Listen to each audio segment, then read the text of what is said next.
लहान असल्यापासून आई मुलांना सांगत असते, इथे जाऊ नको बाबा मारेल, तिथे जाऊ नको बाबा मारेल, झाडावर चढू नको बाबा मारेल, नदीवर जाऊ नको बाबा मारेल, शाळेत जा नाहीतर बाबा मारेल, हे करू नको नाहीतर बाबा मारेल, ते करू नको नाहीतर बाबा मारेल. मग मुलं सुद्धा बाबांना घाबरतात. बाबांच्या भयानं शाळेत जातात. बाबांनी मारू नये म्हणून अभ्यास करतात. बाबांच्या दहशतीखाली शिकत राहतात. हळूहळू मुलं बाबांकडे दुर्लक्ष करून आईवरच प्रेम करू लागतात. मनामधून बाबांना काढून टाकतात आणि आईच्या चरणावरती सर्वस्व अर्पण करतात. बाबांपासून 4 हात लांबच राहतात. मुलं आईचं गाणं गातात. मुलं आईवर कविता करतात.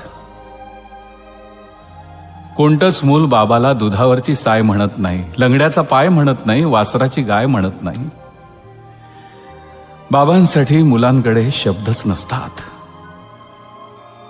मुलाच्या पायाला ठेच लागली तरी मुलं बापरे म्हणत नाहीत आणि साने गुरुजींनाही श्यामचा बाप दिसत नाही. आई घरात असली की कसं घर भरल्यासारखं वाटतं. बाबा घरात असले की मात्र स्मशान शांतता. मुलं शपथ सुद्धा आईचीच घेतात. बाबा शपथेच्याही लायकीचा नसतो. बाबा असतो केवळ मुलांच्या नावाच्या आणि आडनावाच्या मध्ये, नावापुरता. मुलं विठोबाला माऊली म्हणतात, धरणीला माय म्हणतात आणि देशाला माता म्हणतात. बाबा मात्र धरणीतून, देशातून आणि मुलांच्या मनातून केव्हाच झालेला असतो, हद्दपार. बाबा असतो कठोर, काळीज नसलेला, निर्दयी, मारकुटा. बाबा असतो मुलांच्या स्वप्नात येणारा बागुलबुवा.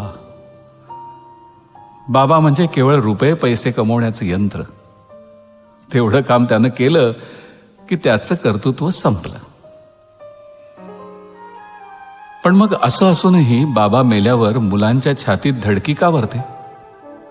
का ओघळतो मुलांच्या डोळ्यातून पाऊस? का वाटतं मुलांना पायाखालची जमीन सरकल्यासारखी? का वाटतं मुलांना की आपण बेसहारा झालोय म्हणून? का हंबरतात मुलं बाबा मेल्यावर? का मुलं घाबरतात बाबा गेल्यावर? कथा, कादंबऱ्या आणि कवितेत कधीही नसलेला हा पत्थरदिल बाबा प्रत्यक्षात जेव्हा नसलेला होतो तेव्हा का वाटतं मुलांना की डोळे मिटून जी प्रेम करते तिला प्रेयसी म्हणतात, डोळे उघडे ठेवून जी प्रेम करते तिला मैत्री म्हणतात, डोळे वटारून जी प्रेम करते तिला पत्नी म्हणतात आणि स्वतःचे डोळे मिटेपर्यंत जी प्रेम करते तिला आई म्हणतात. पण डोळ्यात प्रेम न दाखवता जो प्रेम करतो त्याला बाबा म्हणतात. शेअर करा ना एका बाबासाठी.